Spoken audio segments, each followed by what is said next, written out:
오늘도 찾아볼까요? 오늘은 더 많이 왔네. 오늘 찾아볼게요. 오늘은 마테오복음 7장 7절. 잘했어, 서진아. 재윤이는 오랜만에 왔네. 서진이, 재윤이. 마테오복음 7장 7절.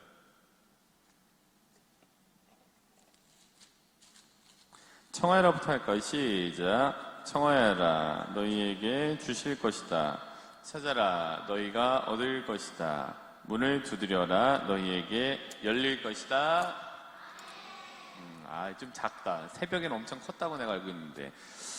문을 두드려라, 너희에게 열릴 것이다. 됐습니다. 그 다음에 그 밑에 봤더니 뭐가 있어? 황금률이 있지, 황금률. 그래서 이거는 같이 외워두면 좋아요. 7장 12절은 황금률, 이것이 율법과 예언서의 정신이다. 같이 보면 좋겠습니다. 그 다음에 우리가 먼저 7장 21절부터 먼저 찾아볼까? 마태복음. 똑같은 바로 옆에 있어. 우리 이제 앞에 갔다 또 열로 돌아왔다 또 딴 데 갔다 했는데 원래 옆에 바로 뒀지. 바로 있어. 그러니까 금방 찾을 겁니다.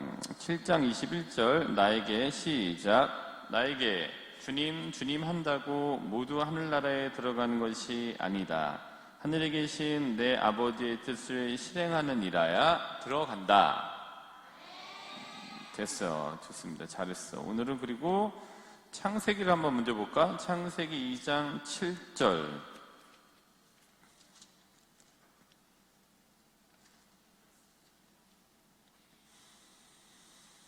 맨 앞으로 넘기면 되니까요. 금방 찾죠. 그때 해볼까요? 시작. 그때 주 하느님께서 흙의 먼지로 사람을 빚으시고 그 코에 생명의 숨을 불어넣으시니 사람이 생명체가 되었다.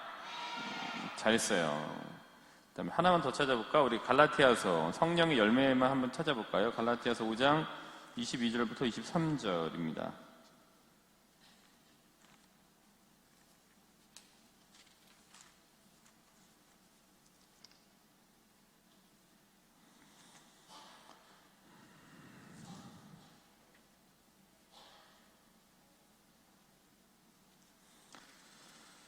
그러나 시작. 그러나 성령의 열매는 사랑, 기쁨, 평화, 인내, 호의, 선의, 성실, 온유, 절제입니다. 그렇죠. 됐습니다. 잘 찾았어. 오늘 여기까지만 찾아보도록 하겠습니다. 잘 찾았어요. 니네 미사 오는 게 좋지? 나는 니네 보면 너무 기분이 좋은데, 니네는 나를 보면 기분이 좋아? 아니면은, 이제 언제 안 볼 수 있나 이런 생각을. 어떤 거야? 1번은 좋다, 2번은 별로다. 몇 번이야? 2번? 1번? 2번. 서진이 너는 알았어. 넌 2번이라고 했어. 알겠어. 동현이 1번, 보빈이도 1번. 알겠습니다. 자, 신자분들은 1번이에요? 2번이에요? 1번이요? 네. 저도 항상 1번입니다. 예, 아주 기분이 좋습니다. 자, 오늘 이런 기분을 가지고 기분 좋게 그럼 강론을 짧게 십자가의 길 있으니까 하도록 하겠습니다. 오늘 에제키엘서 1독서를 보면은 18장 28절인데요. 마지막 부분이에요. 오늘 독서 같은 경우에는 그는 죽지 않고 반드시 살 것이다 라는 게 오늘 에제키엘서 18장 28절의 말씀인데, 이건 제가 좀 여러 번 강조했습니다만은 이 말씀을 통해서 우리가 또 확인해 볼 수 있는 바는 하느님께서 이 말씀을 통해서 아니면은 이 신앙생활을 통해서 강조하시고자 하는 부분은 내가 너를 죽이겠다라는 부분이 아닙니다. 내가 너를 때리겠다, 내가 너에게 채찍을 내릴 거다, 내가 너를 벌할 거다라는 게 하느님께서 강조하시는 바가 아니고 바로 이렇게 살릴 것이다 라는 것이 하느님께서 강조하시는 거라고 저희가 파악해 볼 수 있습니다. 그는 죽을 것이다. 그러면 되는 거거든요. 근데 죽을 것이다 라고 하고 반드시 살 길을 열어주시는 것 같아요. 성경을 통해서 보면은. 그래서 오늘 창세기를 한번 찾아보면은 창세기 4장을 보시면은 카인과 아벨의 이야기가 나오잖아요. 근데 카인보다 아벨의 재물을 더 즐겁게 받으신 것처럼 보이니까 카인이 결국엔 동생인 아벨을 들로 데리고 나가서 때려 죽였죠. 돌로 쳐 죽였죠. 근데 이제 이 부분에서 하느님께서 네 동생 네 아우가 어디 있냐 아벨이 라고 했더니 제가 뭐 아우를 지키는 사람입니까? 라고 얘기하지만 하느님께 들통이 난 거잖아요. 그래서 이제 추방을 당하게 됐습니다. 근데 4장 15절에 그 추방에 대해서 사람들이 자기에게 해코지할까봐 걱정하고 있는 카인에게 하느님께서 뭐라고 말씀하셨냐면은 주님께서 그에게 말씀하셨다. 4장 15절이요. 아니다. 카인을 죽이는 자는 누구나 7갑절로 안갚음 받을 것이다. 그런 다음 주님께서는 카인에게 표를 찍어주셔서 어느 누가 그를 만나더라도 그를 죽이지 못하게 하셨다. 이제 이 부분은 실제로 이런 게 있었냐 없었냐라 중요하라고 따지는 것보다는 하느님께서 물론 벌하셨죠, 카인을. 근데 카인의 외침에 살 방편을 마련해 주셨다라는 게 더 중요한 거라고 볼 수 있습니다. 그래서 우리가 신앙생활을 함에 있어서는 하느님께로부터 받을 벌에 강조가 돼 있으면은 너무 무거운 거예요, 신앙생활이. 연중 무거워요. 연중 사순시기입니다. 근데 그게 아니라 물론 그런 것도 내가 어떤 내 몫을 감당해야 될 부분이 일정 부분 분명히 있지만 그거는 내가 살 방편을 마련해 주시는 하느님의 자비다라는 것에 더 많은 강조점을 두시고 하시면은 사랑의 하느님을 발견하시게 되고 신앙생활이 연중사순이 아니라 좀 다른 형태의 신앙으로 밝게 진행이 될 수 있게 되는 것 같습니다. 주변에 보시면은 연중으로 사순시기처럼 보내시는 분들이 계시잖아요. 저희 이제 신부님들 중에도 연중 사순시기로 채찍을 들고 사시는 것처럼 보이는 분들이 계십니다. 근데 그걸 보면은 그렇게 기뻐 보이지 않습니다. 그리고 그렇게 주변에 가고 싶지 않아요. 얘기하는 것 자체가 무겁고, 그다음에 생활 자체가 그렇고, 그러니까 그런 부분을 판단한다는 것보다는 우리의 신앙생활은 다양하게 있다라는 거예요. 사순도 있고 연중도 있고 또 사순에 따른 부활도 있고 첫 시간에 말씀드린 것처럼 그 사순의 화살표는 부활에 꽂혀 있는 거거든요. 사순이 중요한 거면 사순에만 있으면 되는데 그렇지 않다. 반드시 살 방편을 하느님께서 얘기해주고 계신다. 이 카인과 아벨의 이 예를 통해서도 그렇게 볼 수 있는 것 같습니다. 뭐 하나 더 보시면 노아의 방주 같은 경우에도 그래요. 창세기 이제 6장 14절을 찾아보시면 되는데 하느님께서 이제 노아처럼이라는 거를 말씀하시는 그 노아에 대한 예시는 살 방편을 보여주시는 것 같습니다. 이제 세상에 대한 멸망이 좀 큰 것처럼 보이잖아요. 많은 분량이 멸망에 있잖아요. 그거를 벌하시는 부분에. 근데 이제 거기에 이 벌하시는 부분에 뭐가 작게 껴 있었냐면은 노아의 방주가 껴져 있었습니다. 그냥 할 거면 노아의 방주를 만들 필요가 없거든요. 근데 노아처럼과 노아의 방주라는 거를 통해서 살 방편을 마련해 주시죠. 6장 14절. 너는 전나무로 방주 한 척을 만들어라. 그리고 그 방주에 작은 방들을 만들고 안과 밖을 역청으로 칠하여라. 그러니까 살 방편을 마련해 주시는 하느님의 모습을 볼 수 있습니다. 죽이고 그다음에 멸망하고 다 쓸어버리고 이런 말이 구약에 있어서 어떤 스님이 이제 이거를 성경을 읽다가 앞에 보니까 뭐 죽이고 멸망시키고 아주 다 쓸어버리고 하니까 성경을 읽다가 집어 던졌다는 얘기가 있잖아요. 이게 무슨 사랑의 하느님이냐? 근데 그렇지 않고요. 여기에 하느님께서 이렇게 강조하시고자 하는 부분은 이런 이제 이야기들을 통해서 살 방편이 여기에 있다라는 걸 말씀을 하시는 거죠. 그래서 우리가 오늘 읽지 않았습니다만은 이사야서 49장 15절 같은 경우에는 여인이 제 젖먹이 어찌 잊을 수 있느냐. 여인은 잃는다 하더라도 설령 여인은 잊는다 하더라도 나는 너를 잊지 않는다라고 하는 하느님의 모습. 그런 이제 다양한 형태로 이제 표현해 놨고 그 당시의 문화에 맞춰서 이제 이런 것들이 쓰여지게 된 거죠. 그렇게 볼 수 있는 것 같습니다. 그래서 이렇게 살 방편을 마련해 주시는 하느님이라는 맥락에서 오늘 복음에 나와져 있는 화해를 한번 보는 것도 괜찮은 것 같습니다.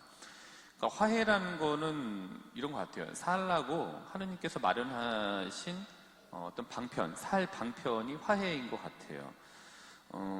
화해할 거리가 있다라는 면은 누구나 다 화해할 거리가 있습니다. 저도 그렇고 또 풀지 못하는 어제 말씀처럼 넥타이가 걸려있는 부분이 있는데 화해할 거리가 있다라는 거는 그 화해할 거리라고 하는 그 일정 부분에 있어서는 죽어있는 부분이 있다라는 걸 얘기해 주는 것 같아요. 그러니까 소통이 안 되고 막혀있는 부분이 있다라는 거예요. 사람과의 관계를 놓고 봤을 때는.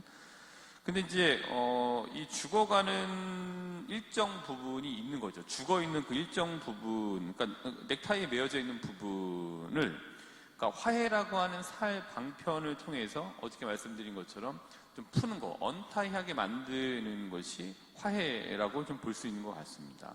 근데 사실 이제 화해 얘기만 나오면은 누구를 떠올리면 분노가 일어나고 그다음에 막 이 안에서 으르렁거리고 사납게 뭔가가 일어나는 거는 그 부분이 단절되어 있고 그 부분이 이제 죽어 있다라는 거죠. 근데 화해할 거리가 없다라면은 특별히 일어나지 않는 분노들이 있을 거예요. 화해할 거리가 없다면은 특별히 일어나지 않은 성냄일 겁니다.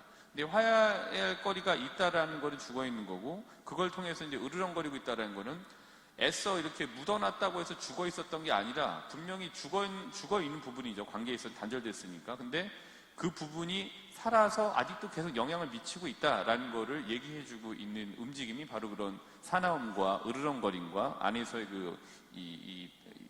좀 어떤 지저됨이 그런 게 있다라는 걸 얘기해주고 있는 거죠. 근데 이제 화해를 해야 되는데 화해는 결코 쉽게 이루어져서는 안 되는 것 같아요. 지금 뭐 화해라고 말씀드렸을 때 떠오르는 사람이 있고 떠오르는 상황이 있을 텐데 결코 화해는 쉽게 이루어지면 안 되는 것 같습니다. 그러니까 충분한 분노와 충분한 성냄이라고 하는 기간이 있어야 되는 것 같아요. 그렇지 않으면은 그 분노가 떠나지 않는 거죠. 만약에 분노가 있다라고 하면 분노가 이제 내 안에 머무는 것이 아니라 내가 분노에 머무는 형국으로 바뀌게 되는 것 같아요. 내가 분노가 내 안에 있을 때는 있다라는 거는 약간의 어떤 컨트롤이 가능하다라는 의미를 말씀드리는 건데 내가 분노 안으로 들어간다라는 건 이제 컨트롤할 수가 없게 되는 거예요. 근데 이거는 충분히 화내고 성내고 충분히 거기에 대해서 무언가를 하지 않으면은 이거는 이런 것들은 결코 없어지지 않게 되는 것 같습니다. 충분히 화를 내셔야 되는 것 같아요. 그리고 충분히 분노를 하셔야지만이 그 분노를 만드는 화해거리가 좀 화해거리를 보낼 수 있게 되는 것 같습니다. 그래서 그 다음에 화해는 그런 것들이 겪은 다음에 더 나은 현실로 복귀할 수 있게 되는 것 같아요. 근데 이제 물론 이제 화해를 하지 않고 사신다고 해갖고서 큰 맥락에서 보면은 세상이 크게 변하지는 않습니다. 내가 사는 세상이. 근데 오늘 이 표현을 말씀드리고 싶어서 몇 가지 말씀드렸는데, 근데 숙의된 화해를 이루었을 때는 이제 세상은 좀 달라 보일 수 있게 되는 것 같습니다. 우리가 숙의 민주주의 이렇게 얘기하잖아요. 숙의라고 하는 것이 깊게 생각하고 많은 논의를 거친 걸 숙의라고 하잖아요.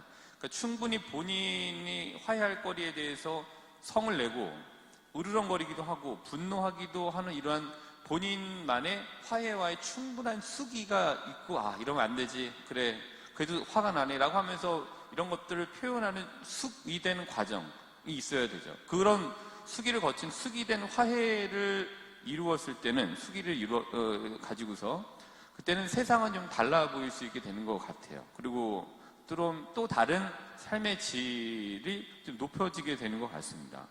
근데 그냥 일회성으로 결기에 찬 일회성 화해보다는 숙의에 의한 진정한 화해가 이제 있어야 되는 거죠. 그러니까 숙의 과정을 거치셔야 되는 것 같아요. 그렇지 않으면 쉽게 누구와 화해하겠다, 쉽게 누구에게 일회성으로 용서하겠다라는 거를 시도하지 않으시는 게 더 낫습니다. 오히려 안 하니만 못하는 화해들이 너무 많잖아요.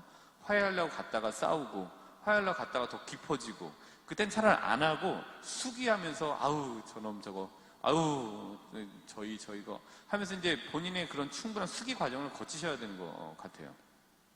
근데 이것도 좀 있습니다. 이건 이제 어떤 거랑 비슷하냐면 우리가 누군가를 상실했단 말이에요.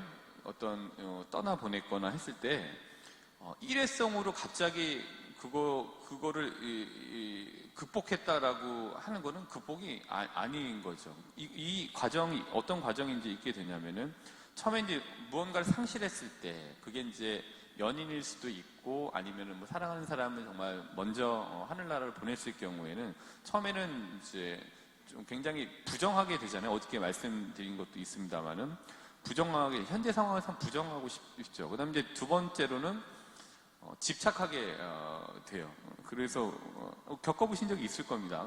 근데 그리워하면서 이제 안절부절 못하고 집착하게 되는 거죠.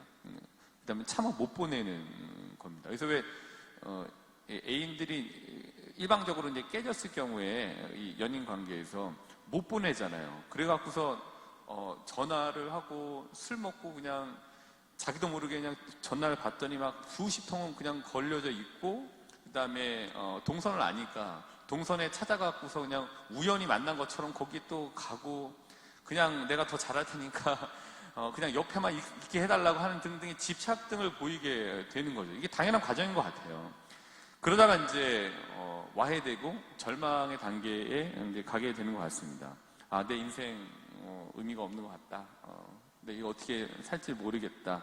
그리고 이제 스스로 이제 고립시키기도 하죠. 근데 이제 제가 말씀드린 이 처음부터 부정하고 집착하고 이제 와해되는 이 과정은 충분히 수기의 과정인 것 같아요. 누구나 이제 그 힘든 거죠. 근데 이거 없이 괜찮은 것처럼 하면은 절대 그 괜찮은 부부 괜찮지 않은 거잖아요. 그래서 이런 충분히 부정하고 절망하기도 하고 뭐 와해되기도 하고 무너지기도 하고 뭐 이런 수기의 과정이 있을 때 이제 네 번째가 중요한 거죠. 회복이 될 수 있게 되는 것 같아요. 그게 진짜 회복인 것 같아요.